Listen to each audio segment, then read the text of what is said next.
It's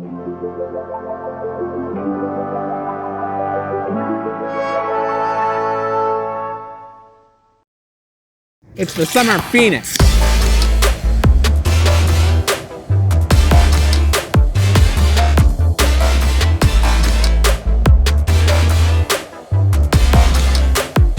Well, Harman has just put out their Phoenix 200 ISO color film in 120 format now, and if my calculations are correct, then this video will come out the very same day that it is available, or the day after.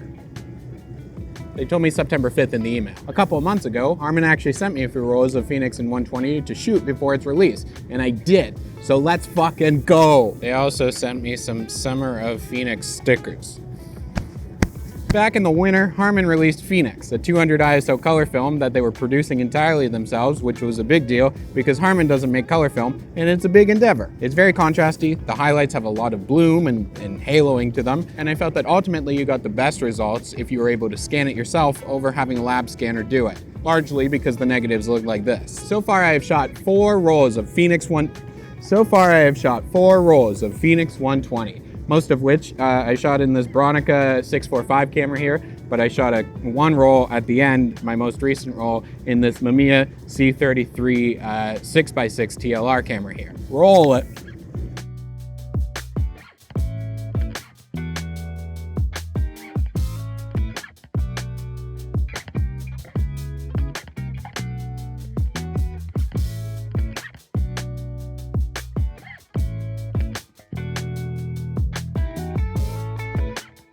So this is Phoenix exposed at 200 ISO, the box speed of the film, and honestly, it kind of sucked. These are lab scans done on an Aritsu scanner, and I don't place any blame on the results in this video on the lab, because it's a tricky film, it's hit and miss. It's also the first time that they've gotten any of it in 120. So a big shout out to Grain Nation here in Toronto, where I took all my stuff and they developed and scanned it. The first roll of 120 that I got back shot at 200 ISO though was like, just a bummer. It has like no shadow detail, and it's clearly underexposed when done at 200 in my experience. And I trust the Bronica. I've shot some HP5, some black and white and stuff in there before. I know my exposure is not drastically off. I metered throughout this roll. It just was not good results. I don't know how evident it is, but there are a lot of hornets buzzing around me while I'm making this video. I did a few of the construction site, which are kind of embarrassing actually, because I was shooting through a fence and got the fence in the frame a few times. The lab scans came back showing a very warm, very saturated, very contrasty film. Characteristics which are pretty in line with Phoenix 35. The photo of this like storefront is the best on the roll, because I just happened to decide to open up by like, I think a stop. And I'm really glad that I did, because it's like the only one of this entire roll that came out with like a decent looking exposure. Roll number 2. For the second roll, I smartened up and shot the entire thing at 100 in hopes of some better images, and overall, it is definitely an improvement. More detail, the colors look better, and it's really not a bad looking film. It's just something that you have to take some time and consideration to shoot, and definitely lacks the flexibility of shooting something like Kodak Gold. The biggest difference that I found between this and the Phoenix in 35 that we are all pretty familiar with at this point is that I saw significantly less like punchy highlights, like the glow and the bloom and the fringing, whatever you want to call it, on 120 is so much more subdued than what I got on my early rolls of shooting Phoenix in 35. Like, these are bright sunny days. Summer of Phoenix! And like the most pronounced haloing I got on this roll is like this shot. I don't know. What's the name of the film? It's Phoenix by Harman. Phoenix by Harman. The release of it in 120 is confidential, but they didn't make me sign an NDA. So now you know about it. And also the lab knows about it.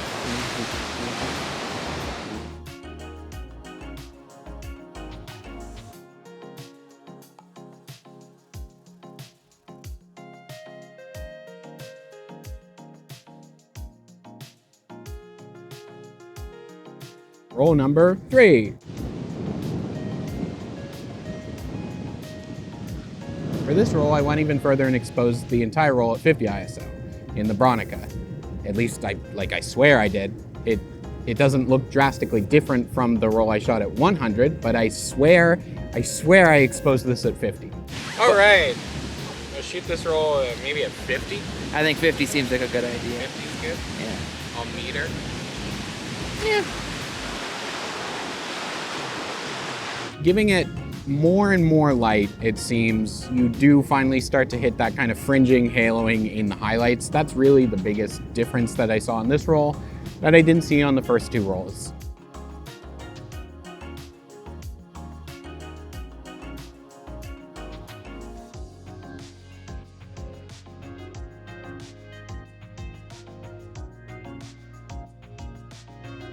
Look at a couple of these quick self-portrait shots that I took on the 50 ISO roll though. I used a Sekonic light meter, which I know how to use. I know how to use it.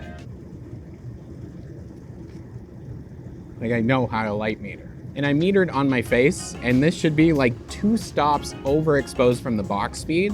And then this shot I metered at 200. So just a significant difference. If I had to say which one was closer to like how you should properly be exposing the film, I would definitely say the 50 over the 200. That sounds terrifying. The guy working with Chuck,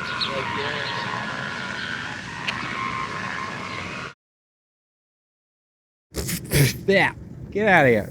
Roll number 4.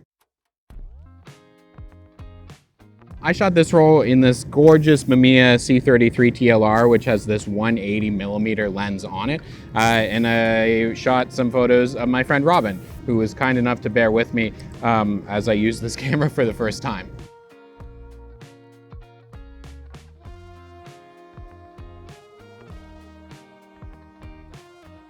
And this is the first roll where finally I got some shots that I was really happy with right away. First couple rolls, not that 200 ISO roll, but first couple rolls were okay. But this roll was the first one where I was like, I would shoot more of this probably. I shot these at both 50 ISO and 100 ISO. And it's really such a clear indicator of how much difference like a stop makes with this stuff. I really like the color and the contrast on these shots of Robin here, and like the little bit of haloing on the highlights is a perfect amount. It's not overbearing and like really intense like you see on it again in 35mm. Genuinely, the roll in the Mamiya is the roll where I was like, all right, there are good results to be had with this film.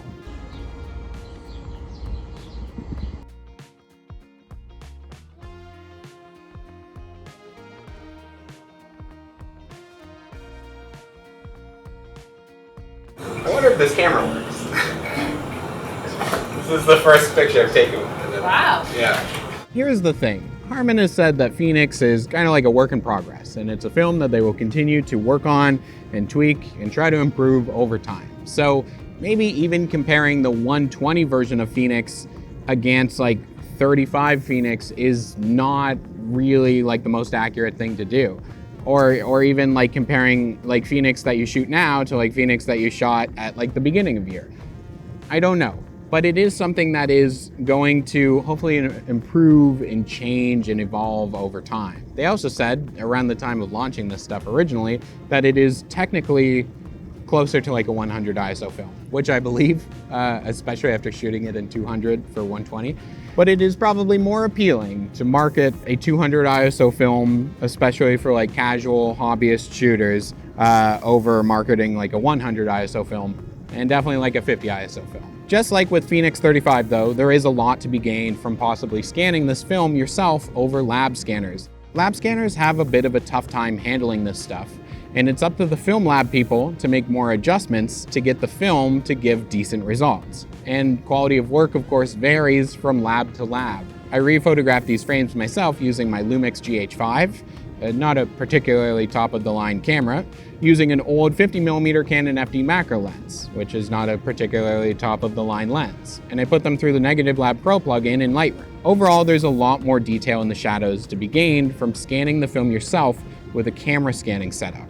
I didn't put a ton of time into fine-tuning these scans. I really just wanted to see what sort of detail I was losing in the lab scans, and it's a lot sometimes.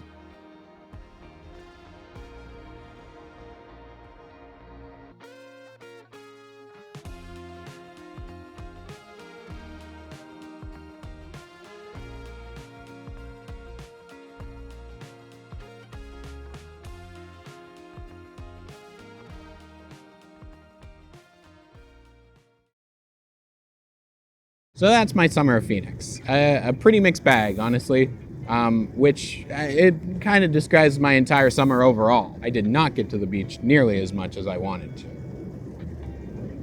But I'm happy to have tried it, and I got results that I liked, but prepare for a certain level of frustration, maybe.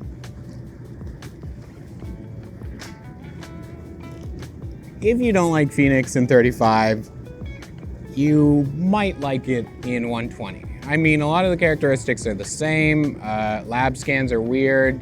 You might lose a lot of details in those shadows. Maybe don't shoot it at the 200 ISO as the box speed. But there is less like blown out crazy highlights, and that's probably something that drove a lot of people away initially. And there is good color to be had. So, I don't know. Give it a try. It's out now, you know? It's the autumn of Phoenix. Shout out to Hillary from Harman for sending me that very nice box with those stickers and also all the free film in it. That was very nice. It's almost as nice as when I got this big box from Harman that I stole at the launch of the Phoenix 35. If you want to send me one of these, but 120, like the longer ones, like this, but this size, I'd really appreciate that. I think that would be a lot of fun. You know what though? Harman listened, and that's kind of the big thing that I like about Phoenix, and I mentioned that in the 35 video, is that they are kind of trying to engage with like the photo community and social media and stuff, and at least when they did like the 35 launch, they went around and they did, you know, cool kind of fun like activities and events and launch stuff, and they gave out free film. And maybe they're not doing that widely this time with 120, but it's the same film. Unless it's not, it's maybe a little bit different. I love free film. And also they put out the 120 within a year of launching it in 35, and that seems pretty good to me. So I mean, like, kudos to them at least on like some of this project, even if I don't always love the film. You know what I mean? So who knows what comes next? Improvements on Phoenix, Phoenix in 4x5, Phoenix in 8x10, Phoenix in the other ultra large formats, bulk rolls of Phoenix. Sky's the limit, really. Maybe. I mean, actually, genuinely, I don't really know what the limitations are and how hard it is on their end to do this kind of stuff. But hey, you know what? Crazier things have happened lately. 'Cause maybe you're gonna be the one that saves me. And after all, you're my wonderwall.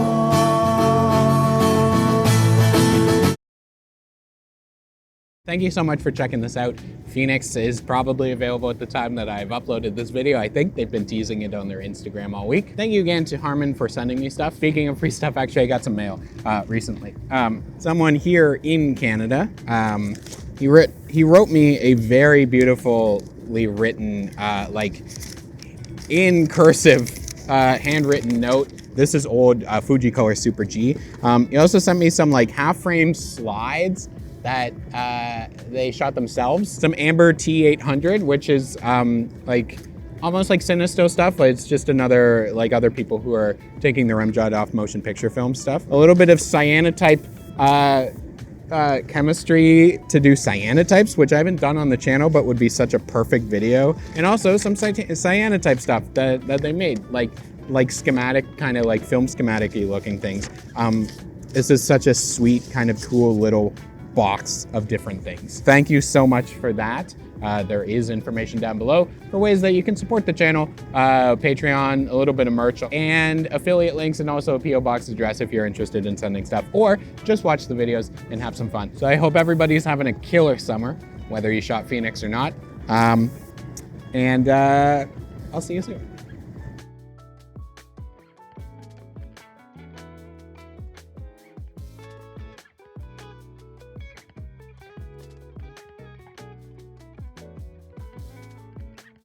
Ugh. Blech.